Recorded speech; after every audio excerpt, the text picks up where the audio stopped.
Yeah, I couldn't fight it out. You see my face, and that you be reminded that for me, it isn't over.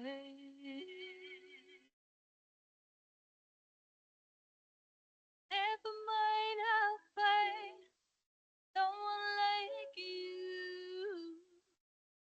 I wish nothing but the best for you. Don't forget me, I beg. I remember you said ¿Aló? times ¿Aló? Hola. Buenas tardes. Bueno, este es el segundo diálogo del futuro del Centro de Estudios Ciudad y Territorio en compañía del Centro de Participación. Y tenemos el honor y el agrado, ¿no es cierto?, de tener a la profe Katia Araujo para que nos ilumine respecto a ciertas visiones o que nos cuente cómo ella ve, ¿no es cierto?, ciertos fenómenos que son relacionales, que son espaciales, que son territoriales, ¿no es cierto?, que afectan nuestro quehacer diario del día a día. Voy a pedir disculpas porque estoy un poco mal, así que puede que cometa errores. La idea del centro de estudio es, como ustedes ya sabrán, instalar la idea de la construcción de futuro colectivo. Para esto, ¿no es cierto?, estamos haciendo una serie de actividades que tienen que ver con los diálogos del futuro, conversaciones interdisciplinarias, con otros seminarios también con la elaboración de una unidad de prospectiva que prontamente vamos a presentar. Y la idea, ¿no es cierto?, es que todos nosotros podamos consensuar algunas miradas, algunos horizontes, ¿no es cierto?, para poder tomar mejores decisiones en política urbana. Ya, ese es un poco el contexto. Voy a buscar el papelito, que no lo tengo. Se me quedó. Pero no importa. Sí, no importa, me lo sé de memoria. Ella es profesora Katia Araujo. Lo interesante de la profesora es que ella es psicóloga de pregrado, ¿no es cierto? Pero después tuvo una formación en el doctorado de estudios americanos, pero trabaja en el área de la sociología. Entonces yo creo que esa interdisciplina hace que sus trabajos, ¿no es cierto?, sean mucho más complejos y mucho más ricos en la lógica, ¿no es cierto?, de definir ciertos fenómenos, sobre todo sociales y urbanos, ¿ya? Yo les voy a contar un poco rápidamente, porque para que Katia, ¿no es cierto?, nos ilumine, pero contarles que yo identifiqué a lo más 6 ideas que a nosotros nos convocan.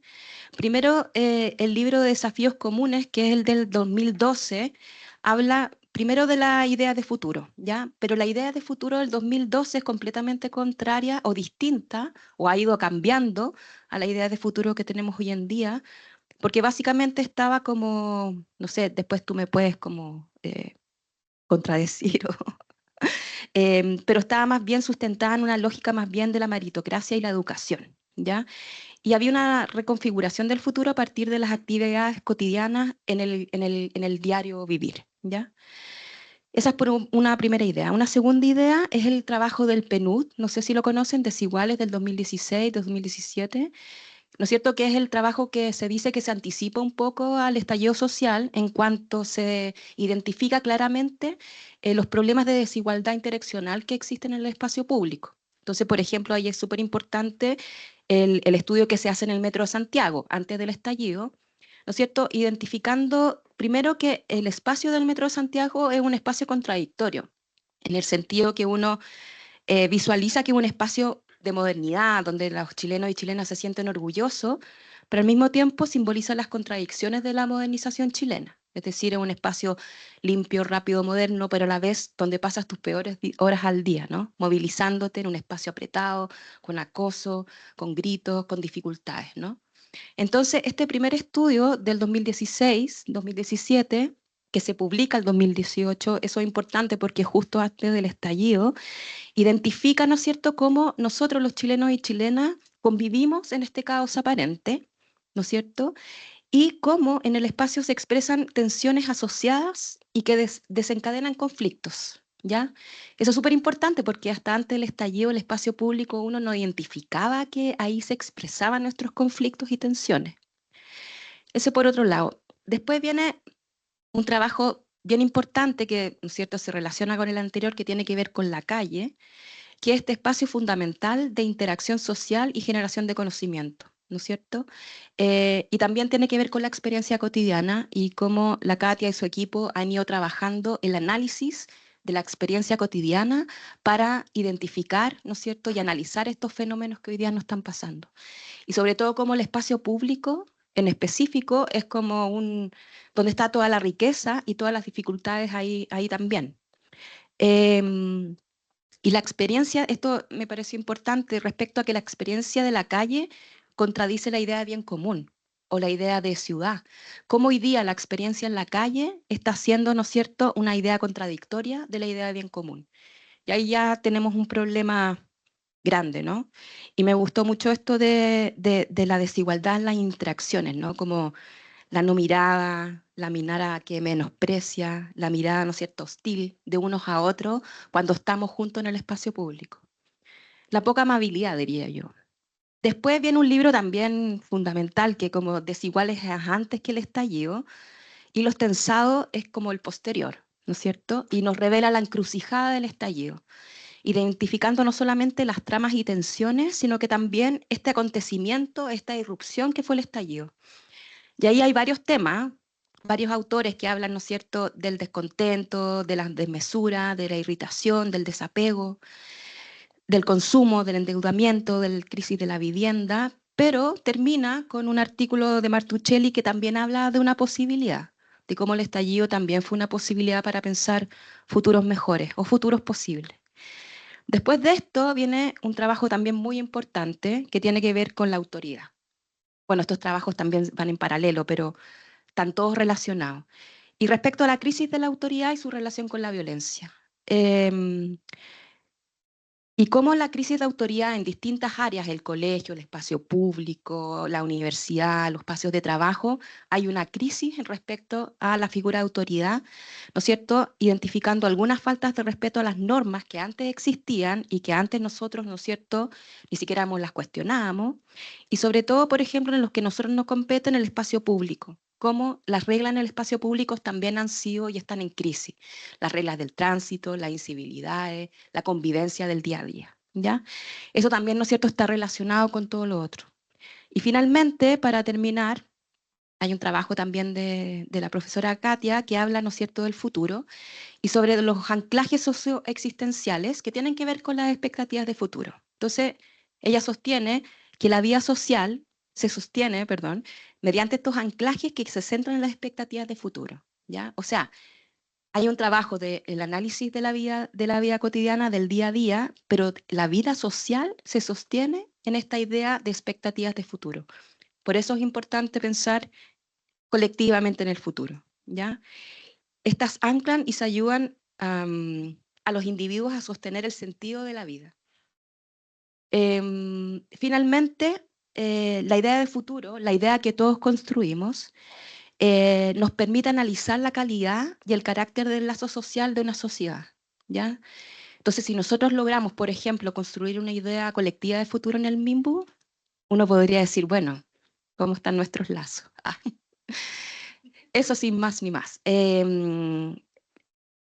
Preguntas exactas no tengo, pero la idea sería como hablar un poco de esta idea de futuro, cómo se relaciona con la ciudad, cuál es el rol del espacio en nuestras interacciones sociales, qué tiene que ver la soledad y el desapego hoy en día como emociones o sentimientos que también estratégicamente definen nuestra convivencia.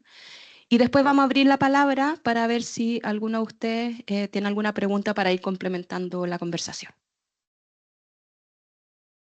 Bueno, buenas tardes. Muchas gracias por la invitación, gracias por la deferencia, ministro, y gracias a todos por su presencia, gracias también por la invitación, y gracias por la lectura. Realmente mucho trabajo. Yo quizá quisiera empezar, yo le pregunté a la pobre Soad como 2 millones de veces si tenía que hacer una presentación. Soy súper estructurada, perdonen. Sí, los que han llevado cursos conmigo saben que tengo escrito hasta lo que voy a decir en el minuto 25 de mi clase 44, ya, más o menos. Pero quizá, porque hay muchas cosas que has mencionado ahora, quizá me gustaría como empezar por decir cuál es el interés que está detrás de todo lo que he hecho, porque son muchas cosas, ¿no? Y esto que no es un proyecto de investigación, es un programa de investigación, son 20 años trabajando en lo mismo. En realidad lo que yo estaba interesada ya en los años 2000 es saber qué estaba ocurriendo con la sociedad y con los individuos, con la cantidad de cambios estructurales que se estaban produciendo.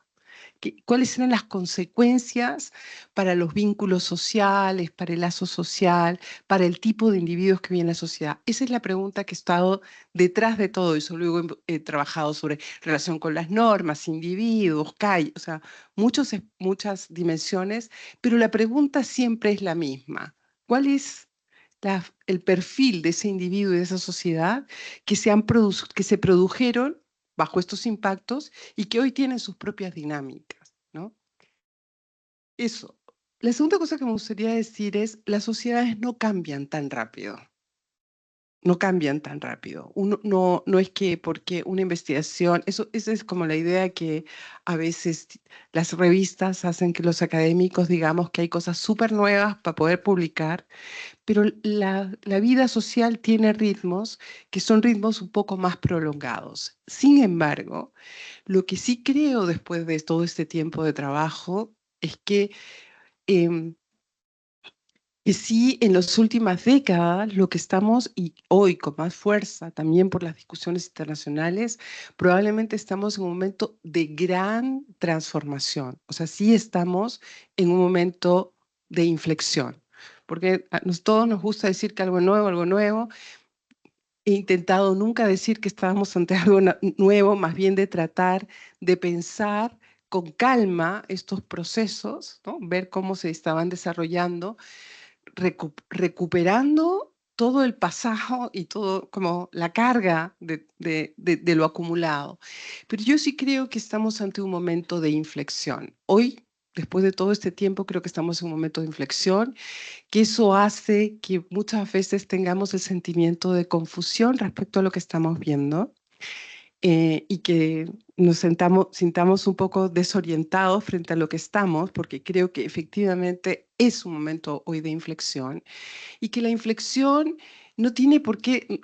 Creo que cometemos un error cuando pensamos la inflexión en términos políticos. Entonces decidimos que lo verdaderamente importante fue el estallido social. El estallido social es muy importante, yo no estoy hablando de eso políticamente, pero es solamente una expresión de otros procesos que son los procesos que son los esenciales y a los que me gustaría hoy y me gusta siempre llamar la atención. A veces con más éxito, a veces con menos éxito, porque a los medios de comunicación y al mundo en general, la clave política les es más interesante, es mucho más, ¿no?, apeladora y trae muchas novedades porque la contingencia se mueve. En las sociedades la contingencia es menor, pero los procesos al mismo tiempo se van desarrollando y se van desarrollando con complejidad, en fin.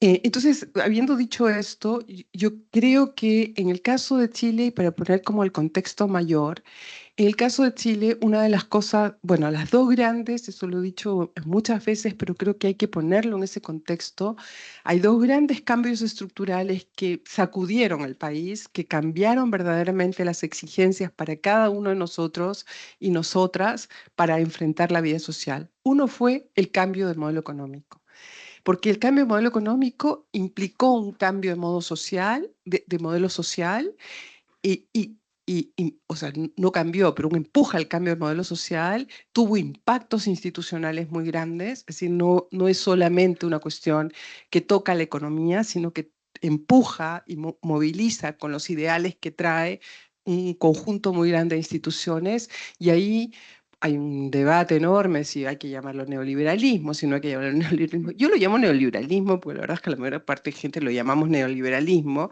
y ahí hay discusiones muy específicas de los economistas que creo que pueden resolverla ellos. O sea, los términos no son propiedad de nadie y el término entró en una conversación social, pero tiene que ver con cómo ha cambiado este modelo económico y productivo, por supuesto, que acompañó.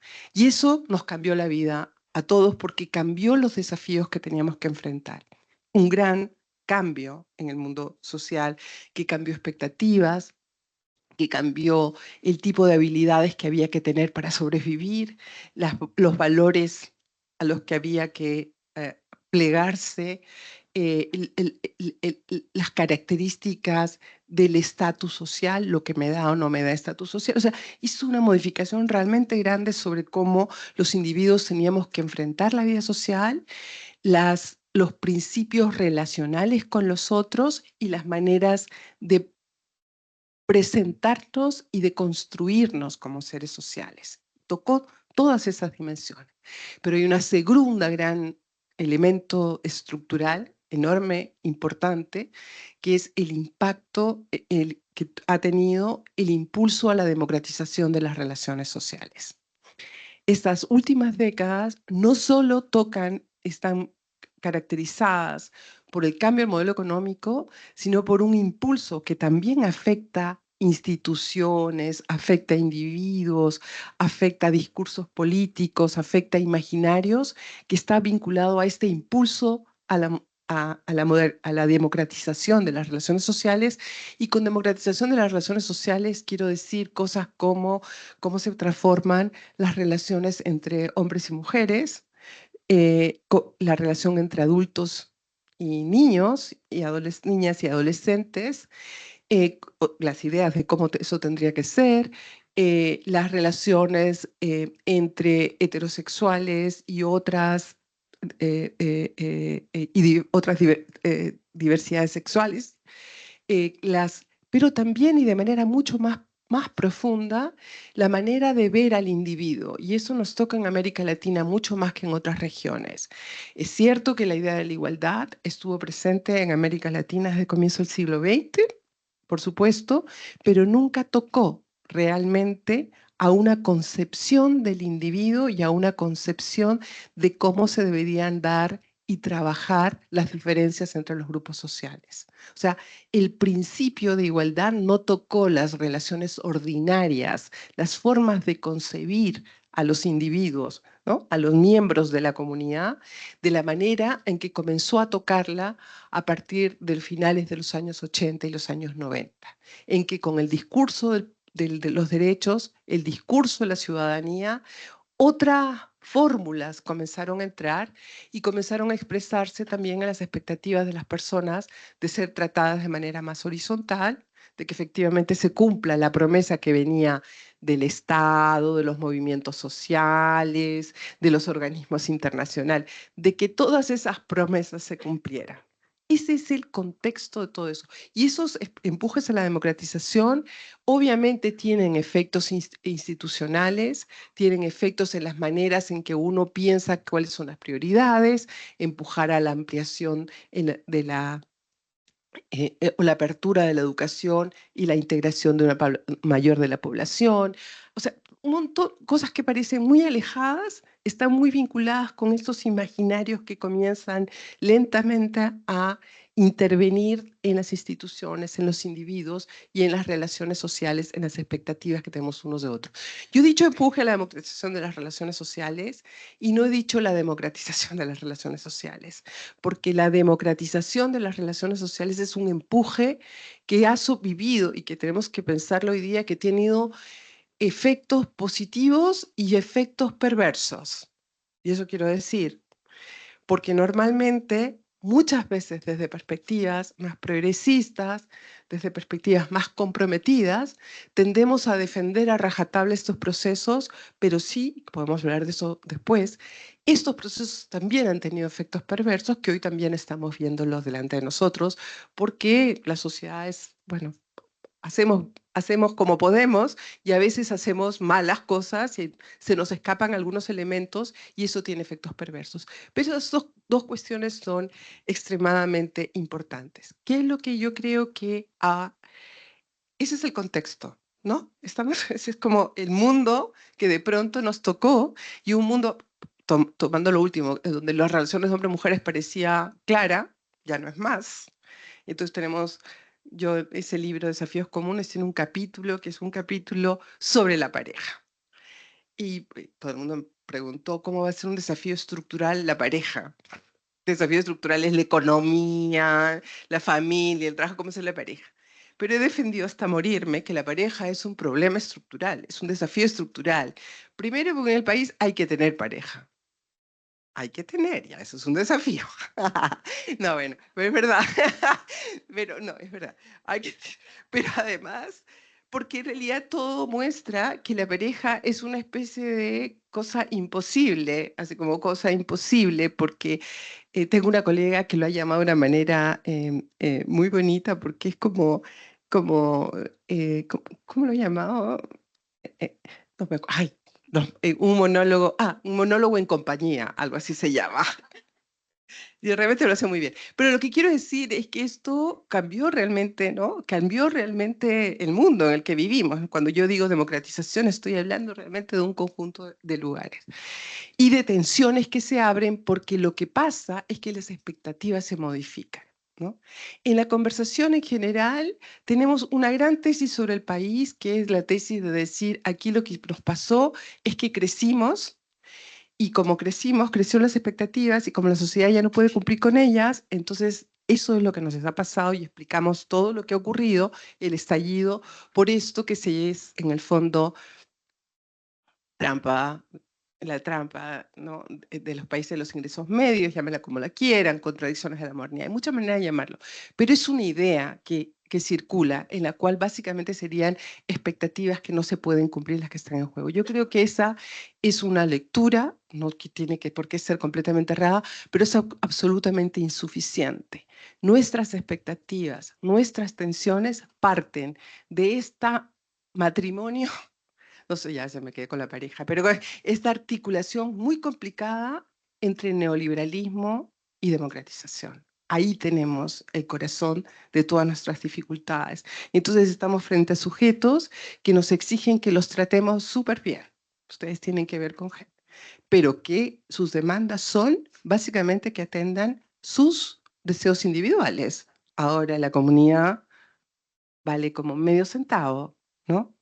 Estoy dando un ejemplo simple, pero estoy tratando de mostrar y que uno podría detenerse horas solamente en pensar qué significa, cómo se articula, pero que es un ejemplo que creo que tiene que ver con esta cuestión de tratar de eh, dar un ejemplo de por qué tenemos dificultades muchas veces para entender, porque estamos viendo las consecuencias de esta articulación, que es muy rara y es muy compleja, y entonces efectivamente es falso decir que aquí todos son sujetos neoliberales, es falso decir que el neoliberalismo no tuvo efectos, es falso decir que las personas no tienen valores más democratizantes, no es falso decir eso, pero es falso también decir que son democratizantes en el sentido de bien común y colectivista. Es falso, tenemos que volver a entender. Entonces, es un momento complicado porque todo esto trajo estas dimensiones. Para ir al tema, para que no te enojes conmigo. No. Pero es que era como de dónde uno habla, ¿cierto? Porque si no, mis palabras van a o sea, lo que pueda decir va a quedar. Bueno, en ese contexto, ¿cuál es, yo creo que una inflexión esencial que estamos, qué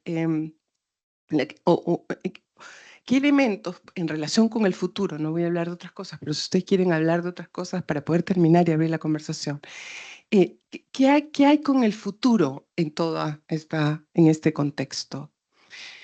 Yo diría que cuando uno habla de futuro, uno tiene que hablar hoy, en este momento, de de algunos procesos que lo que han hecho y lo que están haciendo es que yo creo que es una buenísima observación en tu lectura, que em, es que estamos como en una creciente clausura de futuro. Nosotros estamos como, el camino que estamos tomando es como una clausura del futuro, porque el futuro no puede, el futuro uno lo puede pensar individualmente, pero el futuro solo sobrevive colectivo. O sea, el futuro solo puede ser colectivo, aunque uno lo diga ¿no? Aunque uno pueda pensar individualmente, toda esa idea de futuro reside en una idea de lo colectivo cuando uno piensa en el futuro del mundo, el futuro de o sea, para que haya un futuro mío tiene que haber un futuro del mundo, un futuro de la sociedad, un futuro de mi ciudad, un futuro mío, ¿no? Entonces hay algo, y ese futuro se nos está cerrando, o sea, ha habido un camino como de clausura que me parece que está en juego, no solamente en Chile, aquí yo creo que es una cosa un poco más general.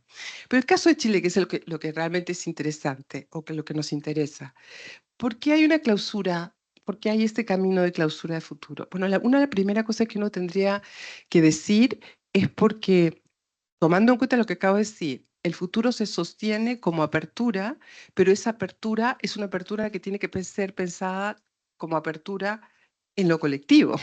No tienes otra manera, lo acabo de decir.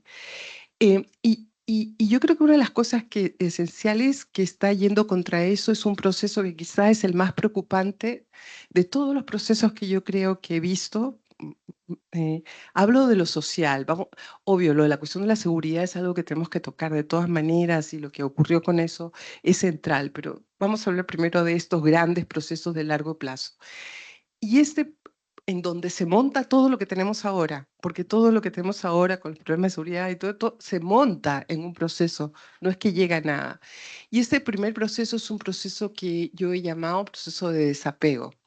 El libro, publiqué un libro sobre eso, lamentablemente en inglés, pero en unos meses sale en castellano. Se los recomiendo. No, se los recomiendo por una sola razón, porque yo creo que yo en ese libro intenté escribir todo lo que sabía en 20 años y tratar de hacerlo coherente en muy pocas páginas. Entonces es un gran esfuerzo para tratar así como de ponerlo así como en perspectiva. Pero ese proceso es el central y el proceso de desapego no es un proceso de anomia, ¿no? Se ha hablado de la anomia muchas veces, etcétera, pero no es proceso de anomia. El desapego es básicamente que la gente tiene una relación un poco discrecional de distancia con la sociedad, con sus normas, con sus principios, con los otros, etcétera. Entonces se desapega, aunque puede estar presente rutinariamente. ¿Vas a votar? Podrías decir que no estás desapegado, pero te importa nada la política. Vas y pagas tus impuestos, pero en realidad no crees que del Estado sea algo que sea ni valorable ni que tengas que colaborar, aunque sí vas a exigirle que el Estado cumpla todo lo que te ha prometido y además, ¿no?, con la desconfianza adelante. Entonces, hay un proceso de desapego que es muy relevante hoy en el país y que es desapego con la sociedad, con las normas de la sociedad, con los principios de la sociedad, con los otros, y con los otros significa una retracción al mundo privado, al mundo de la familia, y un desapego evidentemente con el mundo de la política, que en el fondo tiene que ver también todo esto con un desapego de lo común y con el mundo de lo común. Y ese desapego lo que hace es que la gente piense que su futuro es como fuera de la sociedad. El futuro es fuera del mundo social. El futuro es en el sur. Todo el mundo quiere irse al sur, por si acaso ustedes creían que era su sueño profundo, único, singular. No, todo el país se quiere ir al sur, excepto probablemente un 2%, 3% de raros que en realidad no podrían soportar el sur, odiar las arañas, los pajaritos y todo. Ya. Pero no sé si es ese porcentaje, pero el sueño del sur o de irse al campo es general, pero el sueño del sur de irse al campo no es un sueño bucólico que en realidad solamente expresa que lo único que quieres es poder salirte de las garras de lo social, salirte de la decepción de lo político, salirte de la desmesura de un mundo laboral que te está matando de a pocos, salirte de la inestabilidad permanente. Entonces, ese gran proceso de desapego nos está cerrando el futuro, lo está achicando. Yo creo que hoy se suma un elemento más, creo que hay más, pero este es lo último que voy a decir, y que es el miedo. Y el miedo es un monstruo de las galletas, ustedes veían eso, ¿no? Monstruo de las galletas, así, el Cookie Monster, el que se comía, ¿no? Ya, un monstruo de las galletas de futuro. Es un monstruo de las galletas de perspectiva, de apertura de horizontes. Y yo creo que eso es un elemento que se nos ha montado, que siempre ha habido ahí, pero que se ha montado porque yo creo que en la cuestión hoy de la seguridad que ha condensado todos estos miedos, se condensan miedos que ya estaba, que son miedos con los que hemos vivido por los grados de inestabilidad, inseguridad, inconsistencia. No sabes si vas a poder pagar el colegio del hijo ¿no? que acabas de elegir, pero nuestra vida es una apuesta que tendremos trabajo en 2 años más, o en 3, y que vamos a poder seguir pagando. Los grados de inestabilidad son muy altos, bueno, es así como es el mundo que tenemos que ver, y eso ha generado miedos muy distintos que nosotros los identificamos en desafíos comunes, pero que hoy es como que se hubiera catalizado, ¿no? Y la catalización ahí yo creo que es un espacio de amenaza para el futuro muy grande. Bueno, eso era lo que tenía que decir al final, hablé un montón ya, perdón.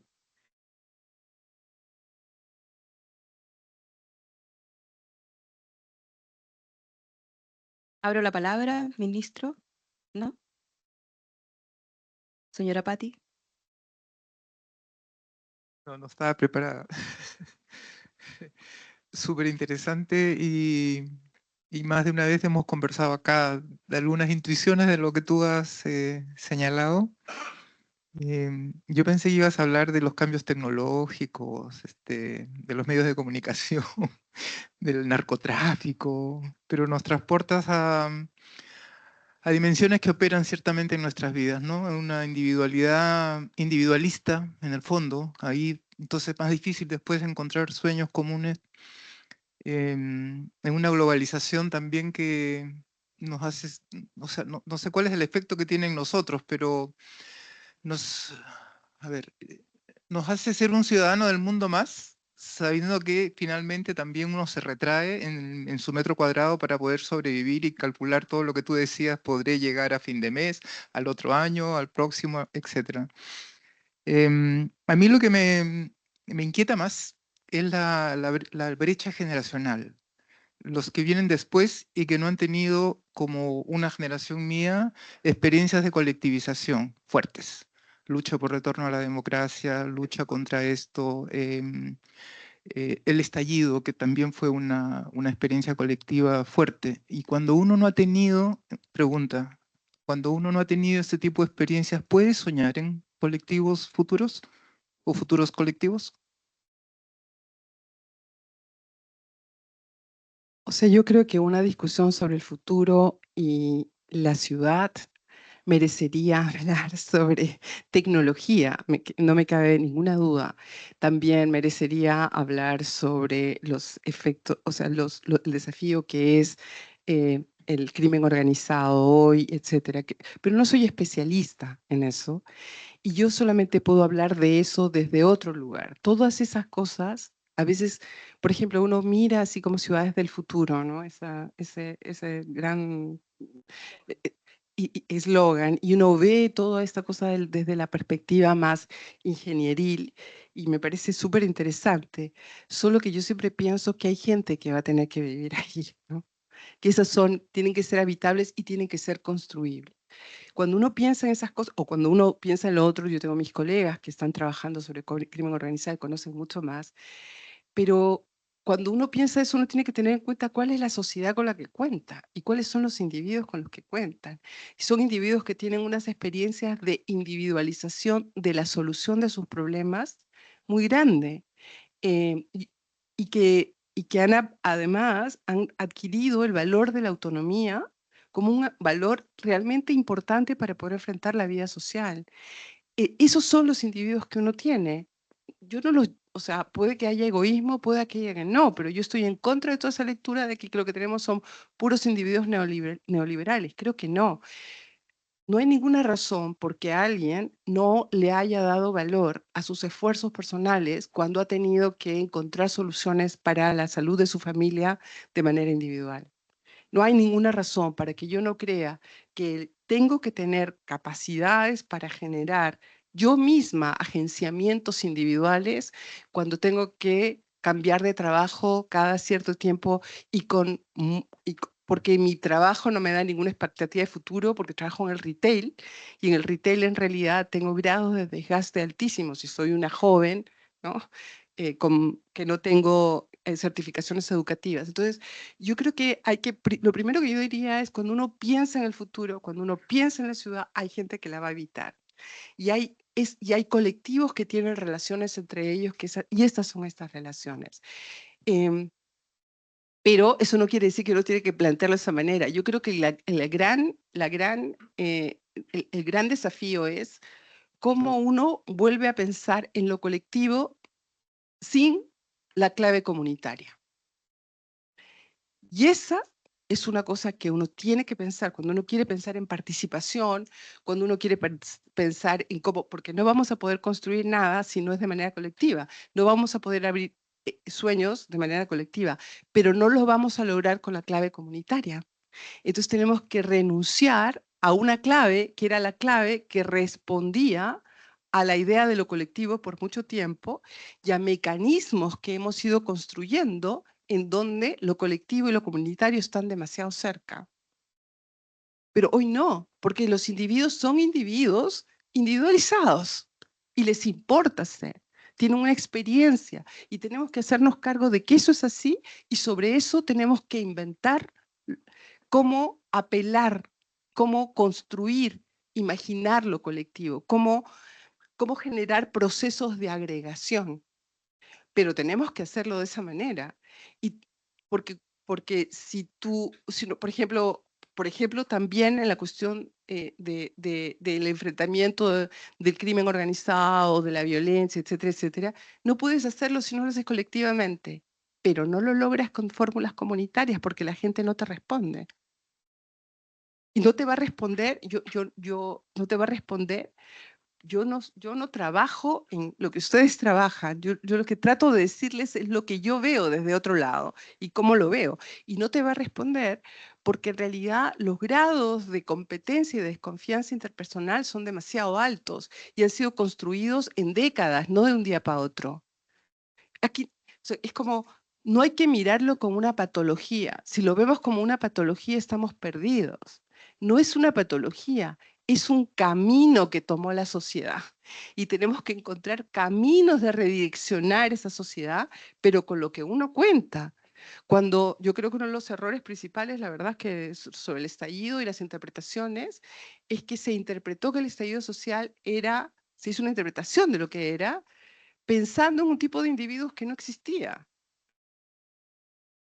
Y ese tipo no existía, no existe en los otros y no existe en nosotros, ¿no? Tampoco en nosotros, en cada uno de nosotros, que es lo que me gusta decir. Si uno es honesto con uno mismo, ese individuo tampoco existe en uno mismo. Entonces, yo creo que eso es como extremadamente importante. No podemos estigmatizar, tenemos que comprender y tenemos que redireccionar entendiendo que ciertas claves como esta no funcionan. Hay que construir colectivo y hay que construir bien común, pero partiendo de la experiencia anterior e individuos individualizados. Colectivo sin comunidad. Es difícil. Para muchos, sobre todo, Patricia, ¿no? O sea, las experiencias de colectivización de las que tú mencionas son muy importantes, pero una experiencia de colectivización leídas experiencialmente y políticamente en esas claves, porque esas fueron las claves del comunismo, del socialismo, o sea, de todas estas propuestas, eran esas las claves, y esas son las claves, o sea, porque cuando uno dice, no, el progresismo tiene que volver a, ¿no?, pensar, lo que uno tiene que pensar es dónde está, porque no es que hay que abandonarlo todo, obvio, pero dónde está. Esa es una clave que me parece muy importante.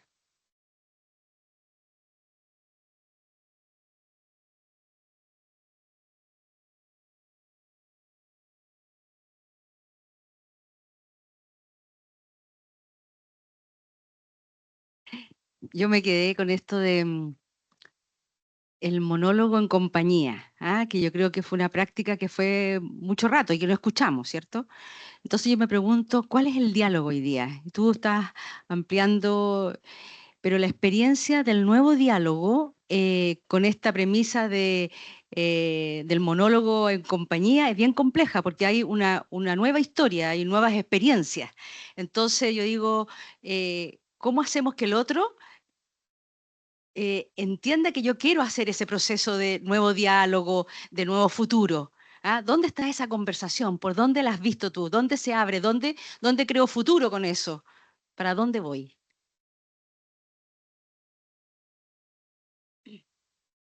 Yo pienso que todo eso tiene que ver con una de las tareas más importantes, que es el levantamiento de la desconfianza, ¿no? La desconfianza institucional es muy grande, pero la desconfianza interpersonal e intersubjetiva también en el país es muy alta, es una de las más altas, internacionalmente, es altísima. Entonces uno tiene que colocar esta pregunta en la pregunta por cómo se gana la confianza, cómo se desarma la desconfianza. Y yo creo, o sea, ahora voy a dar puras opiniones, en realidad les juro por Dios que está vinculado a muchos estudios y cosas que he leído y además yo misma he visto, pero voy a ir rápido porque si no tenemos tiempo para la conversación. Pero yo creo que una de las cosas que hay que recordar es que la desconfianza es algo que surge cuando uno, em, anticipa daño de la acción del otro, o cuando uno no puede predecir la acción del otro. Y la desconfianza, bueno, no es mío, está discutido, ese es ¿no? No puedes, entonces, ¿qué tienes que hacer? Es simple, bueno, si uno le pudiera dar la vuelta. Hay una cuestión primera que es que tienes que ser predecible.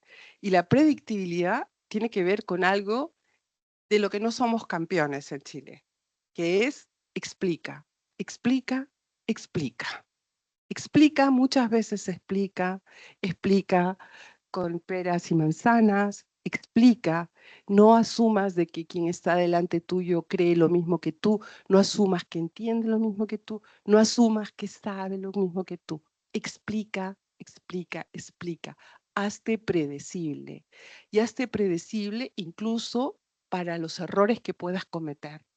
Hazte predecible incluso para el hecho de que no vas a cumplir. Hazte predecible.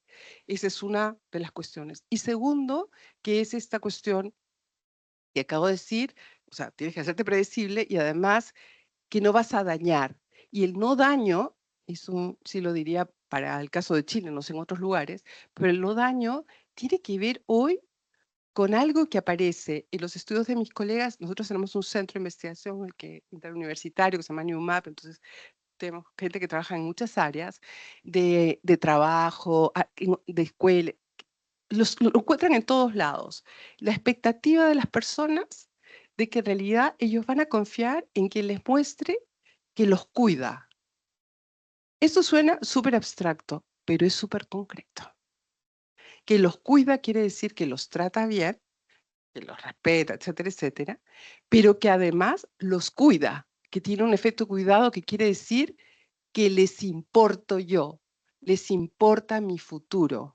O sea, los jóvenes, para hablar de los jóvenes en el mundo del trabajo, una investigación reciente de uno de mis colegas, muestra que estos jóvenes en el mundo del trabajo, si confían en alguien, si valoran a sus jefaturas, es en la medida en que sientan que las jefaturas les están dando algo que puede ser una herramienta para su futuro. O sea, que están cuidando de ellos, entregándoles algo, dándoles algo.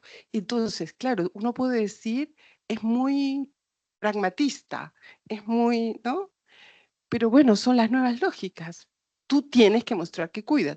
Los estudios en los niños pequeños, en el caso de Chile, te muestran que la razón, porque la autoridad en la familia es un problema actualmente, la razón por la cual ellos están dispuestos a mantener la autoridad de sus padres y a defenderla a toda costa es por una sola razón, porque los padres te muestran que los cuidan.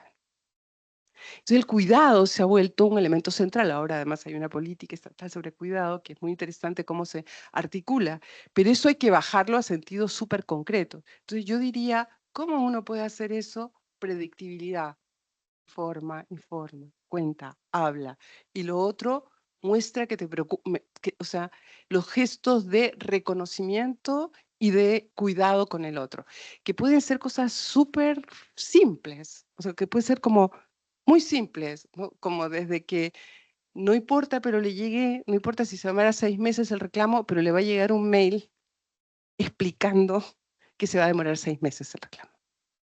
Y que en 3 alguien le va a escribir diciendo, ahora faltan 3 meses para el reclamo. O sea, son cosas como si... Pero entonces hay que ganar esta... Y eso es la única cosa que va a permitir el diálogo. Por ahora, los monólogos es evidente. Y eso está empeorado, yo creo, porque la dimensión política está estructurando el escenario del conflicto, ¿no? Un conflicto que era manejado de otra manera, hoy es manejado de manera mucho más confrontativa, simplificadora, ¿no? Etcétera. Entonces tienes una esfera pública que solo te muestra esto y que no te da espacio para pensar otras cosas. Entonces, las experiencias que uno puede dar para ganar la confianza y etcétera, etcétera, tienen que ser sectoriales. O sea, no te queda otra, no tienes ayuda del espacio público. Entonces el esfuerzo es un esfuerzo sectorial, creo yo. ¿Alguien más?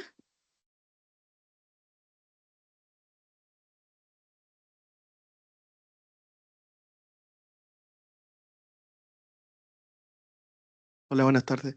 No, mi consulta tenía que ver con como este versus entre sociedades liberales y las democracias liberales, y cómo las primeras, a mi juicio, que puede estar equivocado, siento que construyen más una cohesión social, un apego, y justamente las democracias liberales producen ese desapego, siendo que las primeras están justamente cumpliendo como con estas cosas básicas. Hablo de Bukele, hablo de China, hablo de Rusia, están cumpliendo con los derechos, la gente se siente a gusto, hay un cierto nivel de cohesión social, familiar, mientras que las democracias liberales, Europa sin ir más lejos, bueno, acá mismo en Chile, no están construyendo esa cohesión que uno espera. Entonces, ahí se nos produce una contradicción. No queremos llegar a un espacio donde nuestras libertades individuales, ¿cierto?, estén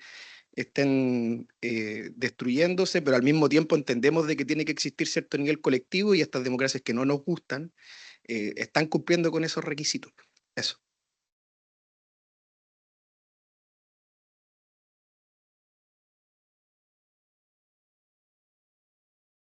Esa es una conversación muy difícil para la cual me pueden invitar otra vez.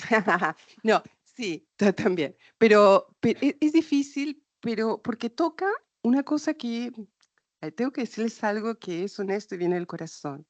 En último tiempo a veces no tengo muchas ganas de hablar porque lo que tengo que decir no es bueno. ¿No les pasa? Hay momentos en que uno sabe que lo que tiene que decir no es muy bueno, ¿no? Eh, y también porque a veces uno siente que lo que tiene que decir capaz que no tiene uno no tiene como los resguardos para que no sea malinterpretado. Pero yo me voy a arriesgar con usted, esperando que ese resguardo esté. Yo creo que una de las cosas que en esa inflexión que está teniendo el mundo, porque, ¿no?, en esa inflexión la que tenemos, es que yo creo que una de las cosas que es que se transformó muy grandemente en este último tiempo es la cuestión de la regulación social. En América Latina es dramático. La regulación social, la cuestión de crimen organizado, la cuestión de la violencia, es un problema de regulación social. Regulación social se llama el hecho, quizás estoy diciendo demasiado técnica, pero regulación social es básicamente el hecho de que todas las sociedades están obligadas a generar formas en que sus miembros regulen sus relaciones, ¿no? De regular las relaciones entre los miembros de una sociedad. Y históricamente, las sociedades han tenido, en cada momento histórico, formas distintas de regular esas relaciones. Muy diferentes, desde, no sé, desde la dimensión jurídica hasta la cortesía. La cortesía es un mecanismo de regulación de las relaciones sociales, la autoridad es otro, y así, tenemos muchas maneras. Y yo lo que creo es que en esa inflexión en la que estamos hoy, las formas que teníamos tradicionales de construir la regulación de esas relaciones han quedado puestas en cuestión y hoy no responden más.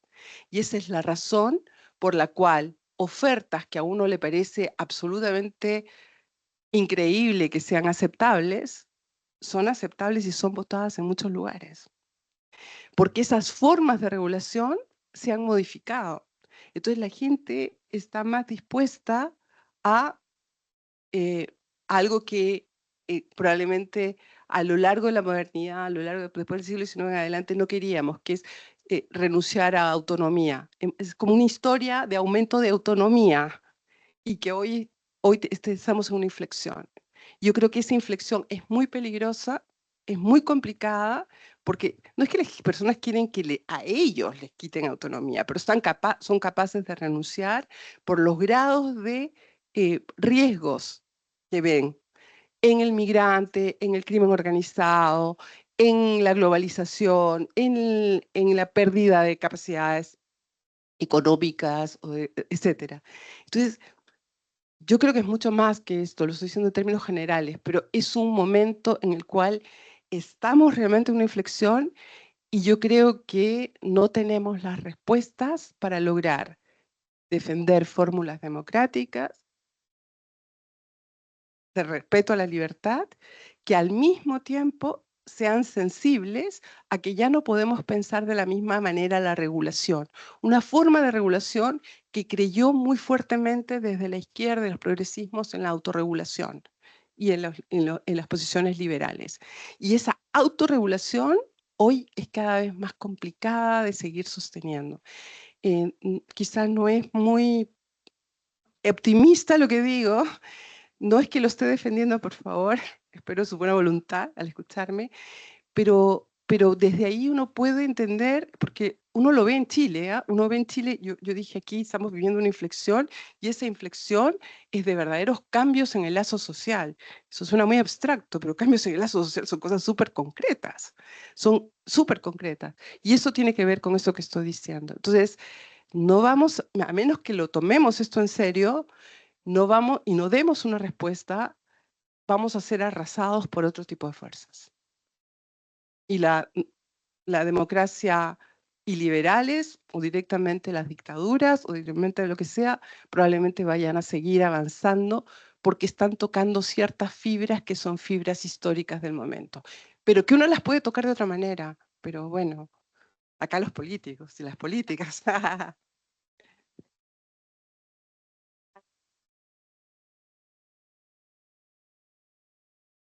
Yo creo que es muy interesante las preguntas que uno como lo hace pensar y pensar en los mundos en que está y cómo moverse en esos mundos de distintos roles, ¿no es cierto? Más políticos, más profesionales.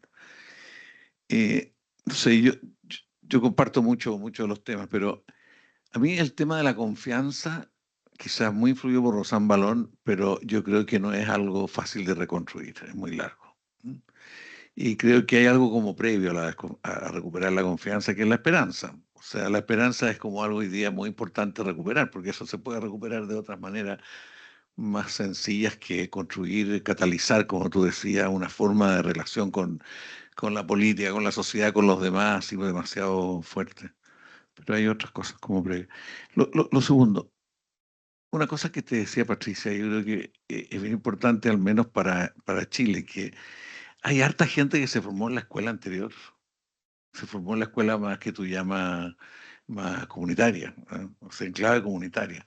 Que la verdad que no solo fue clave comunitaria, fue clave también política, fue clave de pelea con la dictadura, fue el nosotros en todos esos tiempos fue muy fuerte. Y hay una formación muy fuerte. Y uno de los grandes problemas es cómo ese mundo que se formó ahí dialoga con un mundo que se está formando en otro mundo, más parecido al que tú perfilas, ¿no es cierto? Con otro, y hay una gran distancia de diálogo, de encuentro, y quizás eso es lo que más permite construir el nuevo nosotros, o sea, un nosotros, otros nosotros, o sea, otro. Y, yo creo que en eso es cierto que la soberbia de decir esto son todos neoliberales, por eso y no entender de que detrás de todo hay una ambivalencia que es como, no sé, uno lo siente en uno mismo y uno lo ve en mucho, lo ve, la ambivalencia hoy día es como un signo de los tiempos, por lo que tú señalabas, la contradicción que hay entre lo que uno tiene como formación y lo que es la vida concreta. O sea, hay una... Entonces, en este marco, ¿cómo construyes tú algo? ¿Ah? ¿Cómo construyes ese nuevo nosotros, esa nueva forma? Va a tener elementos de todas maneras no sé, comunitario, de todas maneras, ¿ah? Por nuestra historia. O sea, uno habla en cualquier lado y los un poquito mayores, no tanto mayores, rápidamente sale ese componente, sale ese componente más histórico y sale el otro más, cada uno por su cuenta, en fin, hay una tensión ahí. Hacer política o hacer sociedad o construir condominios de vivienda social o poblaciones con un tejido social básico de convivencia son desafíos concretos de hoy día y tienes que ir construyendo elementos. Eh, yo creo que en Chile fue tan fuerte lo comunitario desde el comienzo del siglo XIX, una cosa tan rara que se generó acá, que no desaparece sino más. Y fue tan fuerte el peso de los partidos también en su momento que está como latente, débil hoy día, pero está. Entonces, creo que para construir algo para adelante hay que revalorar la historia y repotenciar la historia y generar mucho diálogo entre generaciones, lo que decía también la Pati, o sea, diálogo entre generaciones que permita potenciar. Yo voy bastante a los colegios y converso con niños, ¿ah? Y los niños tienen otro mundo, pero su mayor inquietud es saber qué es lo que uno. O sea, la primera pregunta en un colegio fue, ¿por qué tan viejo y viene para hablar con los cabros chicos? Una cosa así más o menos con los niños. Ellos tienen una inquietud por saber de los otros también, o sea, no está ausente. Y termino con una cosa, ¿eh? Yo creo que, o sea, que cada vez me influye más, pero la formación de esta nueva generación tiene mucha cultura en muchas cosas, pero poca cultura en lo que es vivir en sociedad.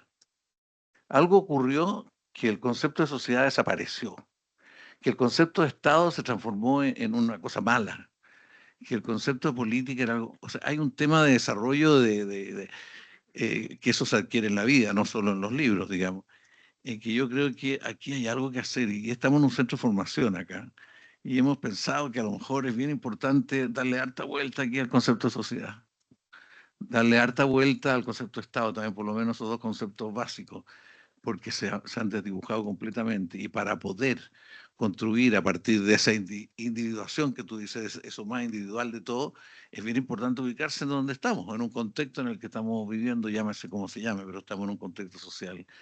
En fin, no quiero alargarme, pero creo que hay un tema de que la construcción social, cultural, política, a todos los que trabajan en este ministerio es clave. O sea, porque aquí no solo hacemos casa, esto no es para hacer casa, esto es para construir. Este ministerio nació de la promoción popular, ¿ah? Para decirlo de otra manera. Nació ahí, en esa coyuntura en Chile, pero nació como un factor de construcción social desde siempre. Recuperar eso, repotenciar eso, supone también de entrar en toda esta discusión a la cual tú nos ayudas mucho. Hay que leerte más y entender, pero no leer sola por el lado que es casi imposible, sino por el lado por donde encontrar caminos de solución, porque nosotros tenemos diariamente que dialogar con otra gente, diariamente, en distintos roles que tenemos acá, pero tenemos que estar dialogando con otros y tratando de buscar puntos, indicar perspectiva o recoger perspectiva, en fin. Eso. Sí, muchas gracias. Yo lo primero que quiero decir es, yo creo que la salida es colectiva. O sea, mi punto no tiene nada que ver. Yo creo que la salida es colectiva y si no hay una reestructuración de lo colectivo, vamos a estar muy complicados. No hay ninguna manera de enfrentar todo lo que tenemos que enfrentar, que no es solamente esto que está hoy ¿no? en los periódicos, es el cambio climático, son los efectos de la escasez que vamos a tener y esa escasez va a implicar realmente problemas, grandes desplazamientos, bueno, todos los problemas que se nos vienen. No podemos salir de esto sin algo colectivo y sin cambios de estilos de vida. Eso no hay ninguna manera, y los cambios de estilo de vida son individuales, o sea, hay una articulación entre lo colectivo y lo individual porque son caminos de renuncia. Yo creo que no hay futuro sin renuncia, o sea, futuro para la humanidad, así como y futuro en general sin renuncia. Entonces, para empezar, solamente quería decir que yo estoy por lo colectivo. Lo que me pasa es que me pasa un poco como cuando yo digo que tenemos que abandonar un poco esta idea comunitaria, es porque la idea de la comunidad es una concepción que es una concepción de mayor estabilidad y durabilidad y de organicidad. Cuando tú hablas de una comunidad, cuando uno habla de una comunidad, tiene esta idea permanencia, etcétera. Y lo que yo veo, y lo veo también por la cuestión de autoridad, no voy a hacer el símil, si no me iría muy lejos, pero lo que yo veo es que hoy no es que lo colectivo, no es que lo colectivo desaparezca completamente, pero se da de otra manera. Es como puntual, ¿no? Va, se desarma, se vuelve a armar, ¿no?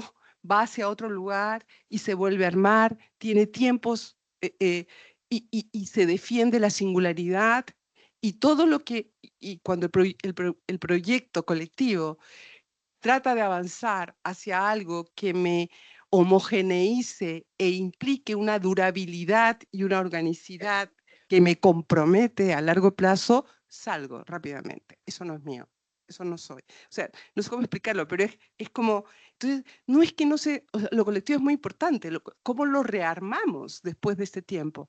Y lo que yo creo, para volver a ese punto, es que hay que volver a armarlo desde esa perspectiva, una perspectiva en la que uno piense em, que son proyectos temporales, que tienen una temporalidad y que esa temporalidad se cierra y que esa clausura es así, ¿no?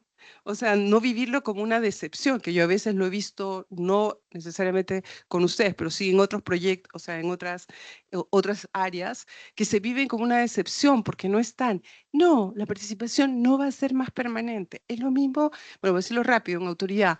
Antes la autoridad era el juez, en la calle el pueblo, en la fiesta el pueblo, ¿no? Era en todos lados el juez y lo venerábamos. Hoy no, porque es aquí, ahora, en ese momento. Y después, adiós, se terminó. La autoridad no está más pegada a esta cuestión. Y es lo mismo con la comunidad. Entonces, no es que no sea lo colectivo, pero hay que entenderlo de otra manera. Significa que no hay que decepcionarse y que hay que prever que va a ser de esa manera. Entonces, cuando yo hago una previsión de mi trabajo con los grupos, con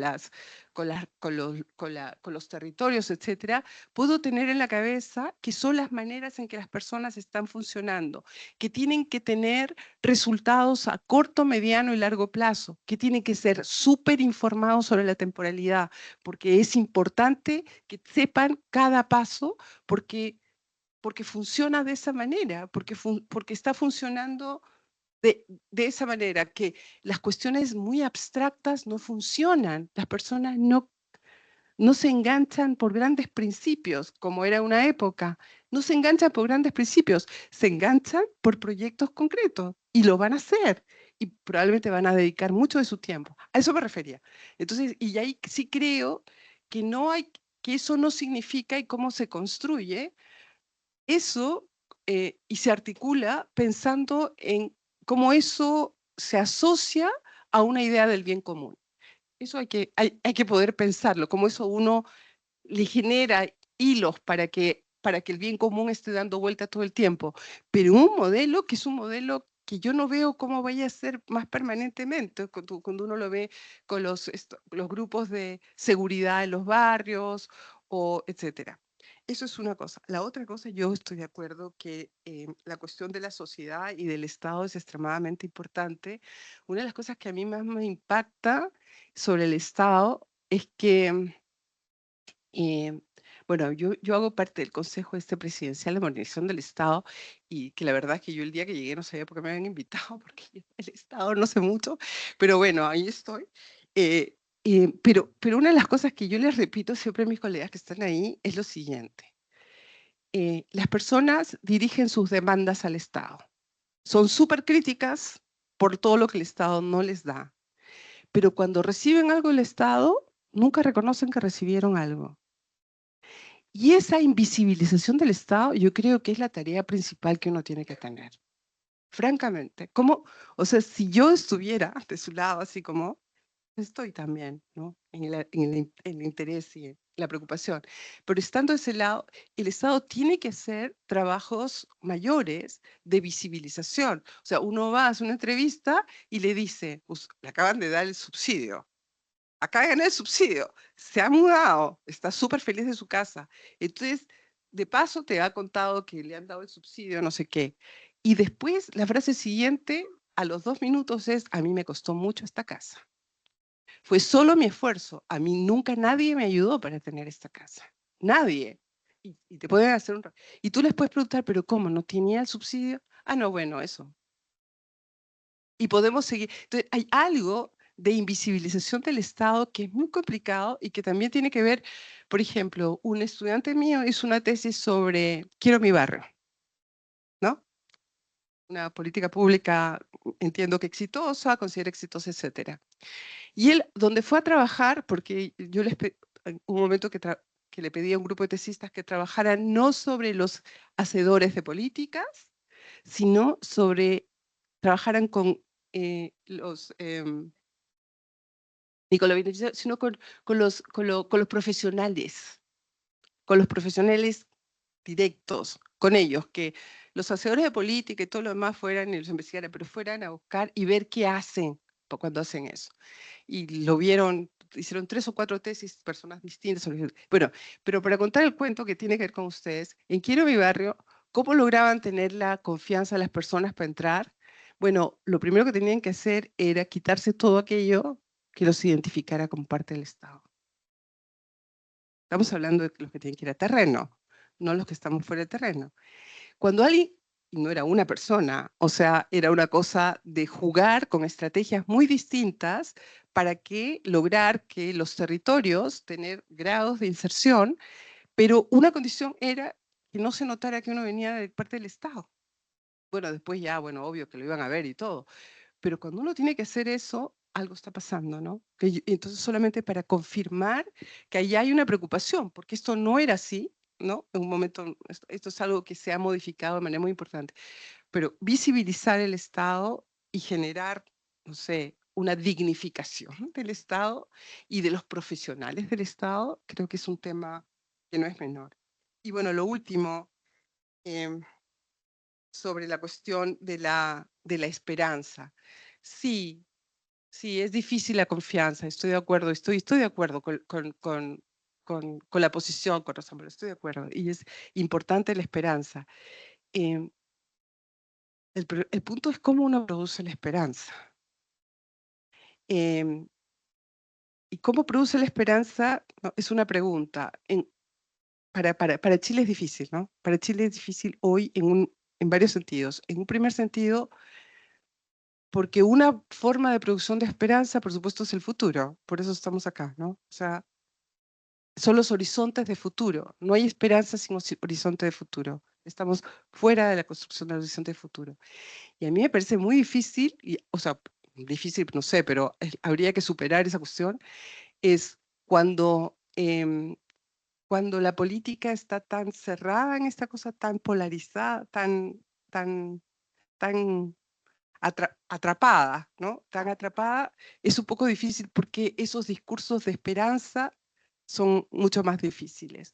Cuando un país como Chile está en un momento de detención del crecimiento, yo sé que aquí el crecimiento puede ser muy discutible, pero está detenido el crecimiento y todos los actores están echando la culpa uno al otro, ¿no? Los empresarios le echan la culpa al Estado a los empresarios y así sucesivamente a las universidades, todos los echan, pero en realidad, objetivamente, hay dificultades para generar, o sea, para un panorama de desarrollo por diferentes razones, es un poco difícil. Pero es interesante una cosa, o sea, hay un dato que yo creo que es súper interesante, que es dónde, y lo muestran las encuestas, lo muestran trabajos cualitativos, dónde hay un lugar donde esa como esperanza se puede producir, es en algún lugar donde tú dignifiques, o sea, produzcas dignificación. Y hoy la dignificación es muy extraño, porque la dignificación está pegada a Chile, a la idea de lo nacional, a la idea de lo, yo no diría patriótico, porque ya eso ya es como del siglo antepasado, pero es más, no sé cómo explicarlo, pero todas las encuestas muestran que ahí donde la gente engancha, donde engancha afectivamente, ¿no? Es en esta cuestión de la dignificación del país, de la dignificación de lo que como chilenos podemos hacer para el futuro, de lo que vamos a hacer. No sé, la verdad es que no sé, es difícil, pero estoy de acuerdo que hay que generar esperanza, pero eso es, bueno, es difícil. Y un comentario. O sea, yo por lo menos soy convencido de que si este gobierno termina y mucha gente del país cree que puede haber un mundo un poco mejor, estamos fregados.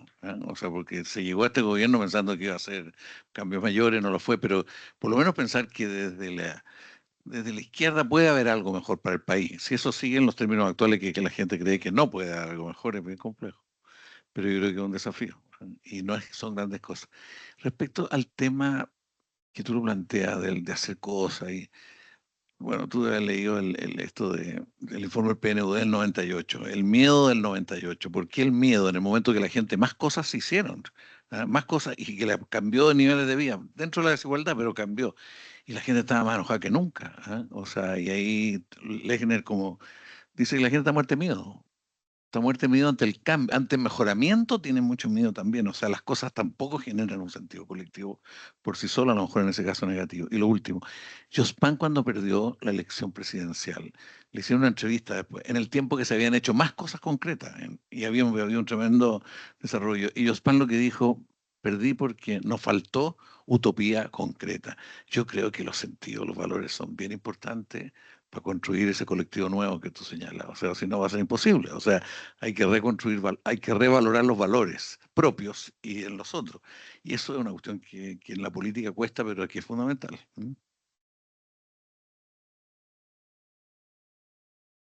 Y yo estoy completamente de acuerdo. De hecho, una vez que hice todas estas investigaciones, hoy estoy desde hace 2 años trabajando sobre los universos morales en Chile. Esa es mi investigación actual, porque estoy convencida de que no hay manera de, o sea, no se produce sentido con tecnocracia, ¿no? Y al Estado, aparte de todas las cosas que hemos dicho, yo estaba hablando mucho más de cómo lo ven, el Estado tiene, y la política, tiene que producir sentido, ¿no? Incluso nosotros terminamos recién una investigación sobre la relación con la política en sectores populares. Hicimos una investigación súper grande en Antofagasta, en Santiago y en el sur, en Temuco y en un pequeño pueblo, Kemchi, que queda ahí en Chiloé, para tomar una zona semirural. Y lo que hicimos fue tomar familias que tenían el primera generación extendida, 8, 9 hermanos, ir hacia abajo y tomar 3 generaciones. Entonces hicimos entrevistas de estas familias grandes en estos diferentes lugares para ver esta cuestión de la relación con la política. Eh, y esta investigación y una anterior que yo había hecho con militantes, más bien de partidos políticos, una de las cosas que es muy fuerte es, primero, la distancia con la política, la enorme distancia, que no es desafección política, sino que nosotros hemos intentado decir que lo que está pasando es que hay una alta politización de la gente, pero sin identificación con la política institucional. Y esa es muy diferente a decir que es desafección, porque implica entradas también, que son entradas completamente distintas, estrategias distintas, formas de asumir, acercarse al problema de esa manera. Eso es un lado de esta cuestión, es decir, la gente está altamente politizada. No es que no, es al revés. Probablemente nunca ha estado tan politizada como hoy. La gente tiene ideas de cómo quiere que sea el mundo, tiene juicios, o sea, porque además niveles educativos, porque además exposición por redes, lo que sea, alta politización, pero sin identificación con la política. Y una de las cosas que aparece ahí, como aparece con los militantes de partidos también cuando trabajamos con ellos, es que al final casi es como que uno tuviera que decir que a la política le falta el trabajo de producir las razones por las cuales tiene que existir. Y tiene que hacer el trabajo de hacer esas razones, como las mismas, como yo creo el Estado también. El Estado tiene que ser más activo y tener menos complejos en asumir su razón de ser, asumir las razones y el sentido, y construir sentido. Creo que uno de los temas también es que como no hay construcción de sentido, o como no llega la construcción de sentido, efectivamente que la gente reciba cosas no ayuda necesariamente a una adhesión. Y tenemos un problema de adhesión, ¿no? Entonces sí, de todas maneras.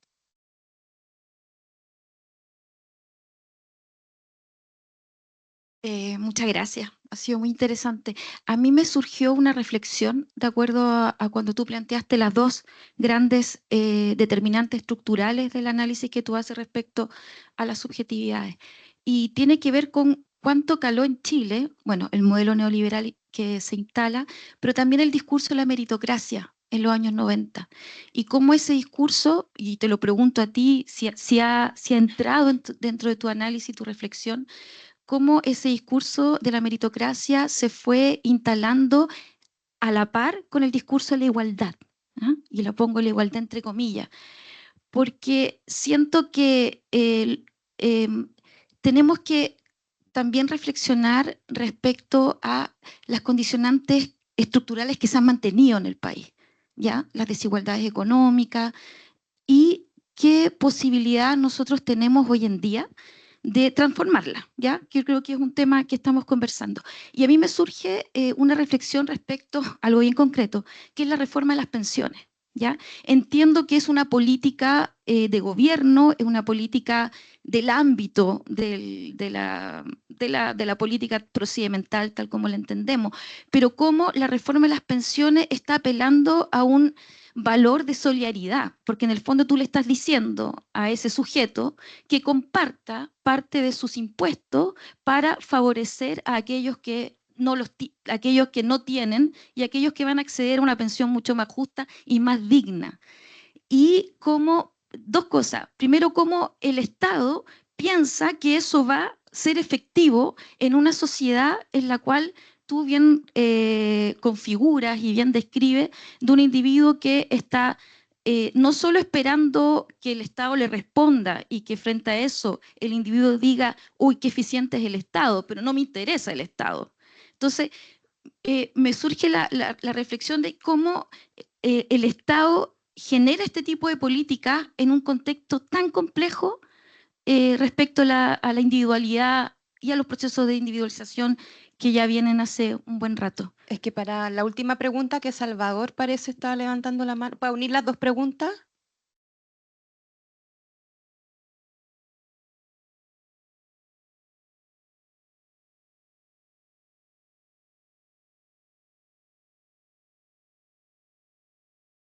Hola, ¿qué tal? Yo quería hacer una pregunta en relación a la exposición y a aprovechar de agradecer. ¿Qué papel a través de la investigación, a través de su reflexión, le asigna a la impunidad como institución social en este itinerario del desapego?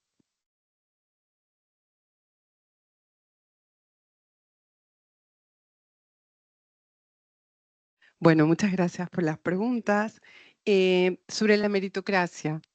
La meritocracia, y lo digo por la investigación que hicimos en 2012, pero ahora recién terminamos allí en el centro de hacer una investigación que era para un estudio para el servicio civil, o sea, el Estado, tenía que ver con el Estado también, sobre esta cuestión de la meritocracia. Y uno tiene que decir que, o sea, los estudios del 2012, o sea, los libros de 2012 son desde el 2000, estudios desde los 2000, que el mérito es que no hay que confundir la discusión sobre meritocracia que se da en Estados Unidos y en Europa con el camino, el itinerario que ha tenido el problema del mérito en Chile. Chile es una sociedad, como muchas sociedades latinoamericanas, verticalista, y una sociedad en donde una de las lógicas más importantes sociales ha sido la lógica de los privilegios a partir de superioridades naturalizadas de diferentes tipos. Y eso ha sido históricamente así. Era lo que decía al comienzo. Aunque valores como la igualdad y otros valores ingresaron en el discurso, las relaciones sociales entre los grupos no se modificaron. Hace 10 años atrás, una escena como la que voy a relatar rapidito no hubiera sido posible. Una señora que le dice a alguien que vaya y le traiga algo a un reponedor o algo así, de un lado, y el reponedor le dice, mire, ¿sabe qué? Ese no es mi trabajo, si quiere vaya usted. Y ella, en voz muy bajita, dice, pero cuando él ya se fue lejos, dice, flaite. Eso hubiera sido imposible hace 10, 15 años atrás, porque ella se lo hubiera dicho fuerte y hubiera exigido y hubiera ido a hablar con el administrador porque él no le trajo, o no le hizo o porque la insultó. Quiero decir, hay cambios que han ocurrido de esa sociedad que era una sociedad muy verticalista, etcétera, y que tenía esta lógica de los privilegios. Y en este contexto, el mérito ha sido tomado por buena parte de la población como un elemento de defensa contra esas lógicas de privilegios. Entonces ha tenido una función social distinta. O sea, porque hay toda una discusión de meritocracia en Estados Unidos, sabemos, hemos leído los libros y hay muchos debates incluso acá. Pero yo creo que hay que siempre tener en cuenta que el mérito para una sociedad como esta es algo que va ligado a la igualdad. Y en la cabeza de las personas va ligado a la igualdad, a pesar de que la discusión sea como la meritocracia, que individualice, etc. Pero allá solamente quiero recordar esto, quiero traer esto. Y entonces, una de las decepciones y desencantos más grandes en la población es con que el hecho de que el principio del mérito y la promesa del mérito ligada a la igualdad y ligada a la promesa de vencer, o sea, como herramienta contra lógicas de privilegios, no se cumpla. Eso es algo que es insoportable. Los últimos estudios muestran, este último estudio muestra que por lo menos en lo que nosotros trabajamos con actores del Estado, fuera del Estado, etcétera, el principio del mérito es un principio que todos comparten y que comparten en esa lectura también. Pero una cosa que también es muy importante es que el mérito tiene, bueno, no voy a repetir acá, pero tiene diferentes significados. El mérito no es entendido de una sola manera, sino de diferentes maneras y hay que ver esas diferencias. Pero sin duda es algo extremadamente importante y que a veces creo que hay que tomar muy en serio porque se articula con las nuevas fórmulas que yo también me he enseñado en mi trabajo de cómo se dignifica, hablando de valores y utopías, etcétera, que pasa por cuáles son los elementos de dignificación. Y cuando, en los años 80, ustedes lo recordarán bien, hubo un famoso estudio de Martínez en Sur sobre la cuestión, de Javier Martínez, sobre la decencia, ¿no? La decencia como elemento de construcción de dignidad en los sectores populares. Hoy no es la decencia, hoy es la dignidad. Y la dignidad que está construida a través del esfuerzo personal y del reconocimiento, y la exigencia de reconocimiento del esfuerzo personal. Por eso es que las personas no pueden recibirlo todo del Estado.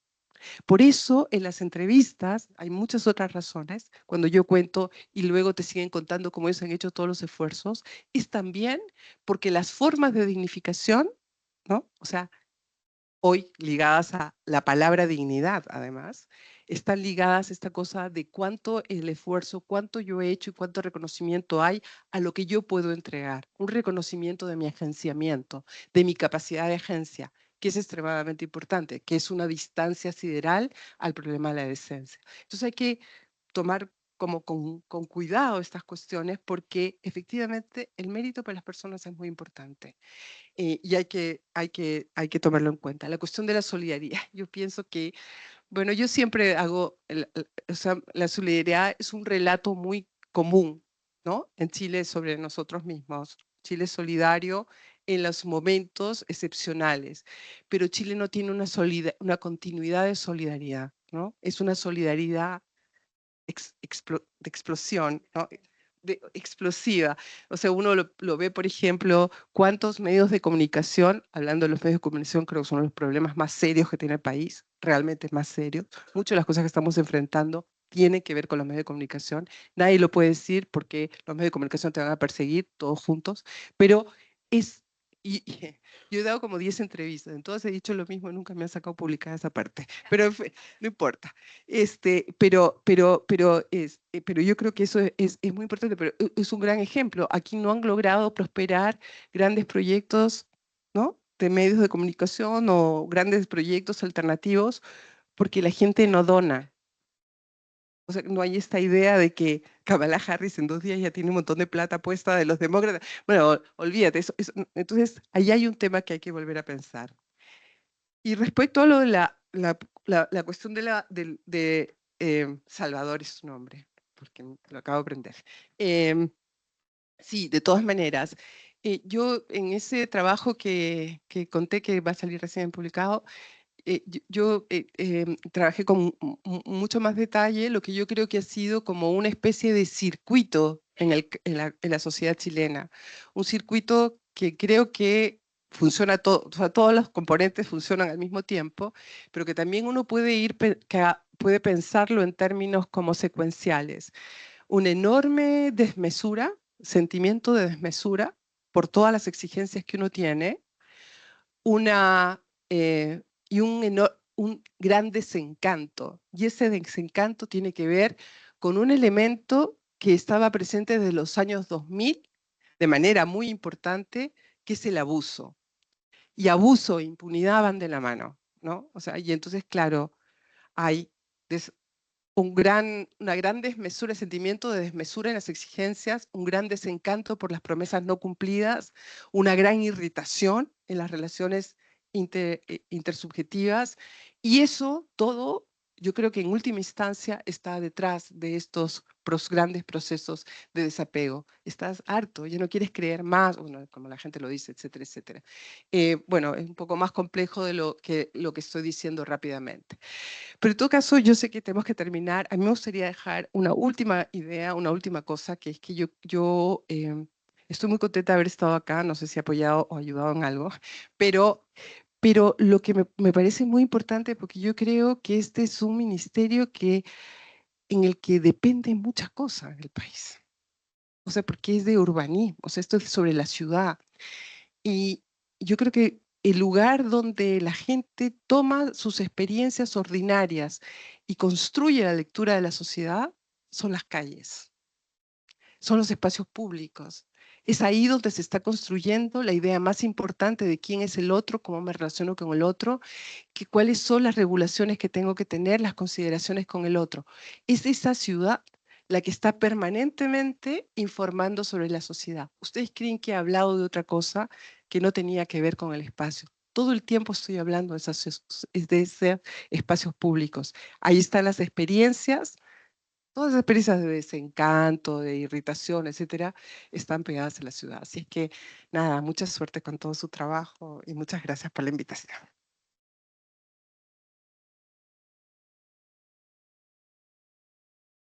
Bueno, muchas gracias a todos por venir y realmente muy iluminador. Tenemos varias cosas que pensar y darle una vuelta también, cómo seguimos día a día, ¿no?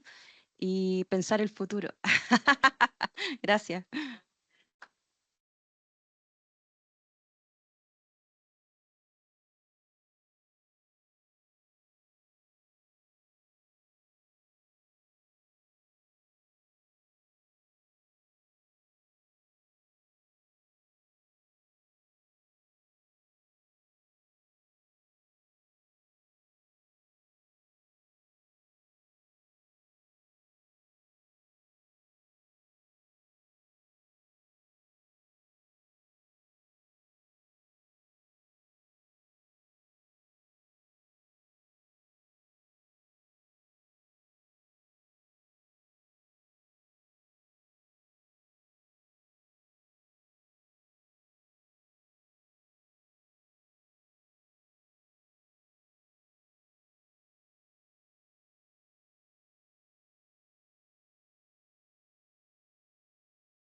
How bittersweet